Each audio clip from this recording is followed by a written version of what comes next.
তুমি এখনো নামাজ পড়ো না, এখনো তুমি মসজিদে ঢুকতে পারো নাই। তুমি কি দেখো না মসজিদগুলি বন্ধ হয়ে গেছে? তুমি ইচ্ছা করলে আর মসজিদে ঢুকতে পারবা না, তুমি ইচ্ছা করলে আবার মসজিদে ঢুকতে পারবা না। দেখো না অনেক মসজিদ বন্ধ হয়ে গেছে। মসজিদে তুমি যদি ঢুকতে না পারো, তুমি কি দেখো না আজকে যারা মারা যায় তাদের মৃত্যুর পর তাদের কাছে কেউ যায় না। তাদের মৃত্যুর পর তাদের কোনো সিস্টেম ওয়েতে তাকে দাফন করা হয় না, তাকে উচ্ছিষ্ট একটা জিনিসের মতো মাটির সাথে দাফন করে দেওয়া হয়।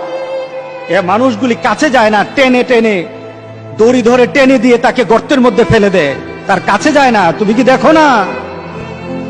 তুমি কি দেখো না আমার মাবুদ আমাদের প্রতি রাগ করে আছে? আমাদের মাবুদ আমাদের প্রতি রাগ করে আছে। আমাদের মাবুদকে আমাদেরকে সন্তুষ্ট করতে হবে, সন্তুষ্ট করতে হবে। যিনি গজব দিয়েছেন উনি আমাদেরকে বাঁচাবেন। আমরা আমাদের মাবুদকে রাজি করতে হবে। আমরা তওবার মাধ্যমে আল্লাহকে রাজি করতে আর চেষ্টা হব। গোটা পৃথিবীর মুসলমান আর সময় নাই, আর সময় নাই। আপনি এখন বাংলাদেশের রাস্তাঘাটে হাঁটেন, এমন পরিবেশ যেন আল্লাহ না করে, জোরে বলে আল্লাহুম্মা আমিন। এমন পরিবেশ যেন আল্লাহ না করে। বাংলাদেশের মানুষ ঘর থেকে বের হবে না। যখন ঘর থেকে কই বের হবে তার লাশটা বের হবে, কেউ জানাজাও দিবে না। এমন হয়ে যাবে যদি আল্লাহকে সন্তুষ্ট না করতে পারেন, এমন হয়ে যাবে। সুতরাং আমরা আল্লাহর কাছে প্রাণ বলে আজকে কাঁদি।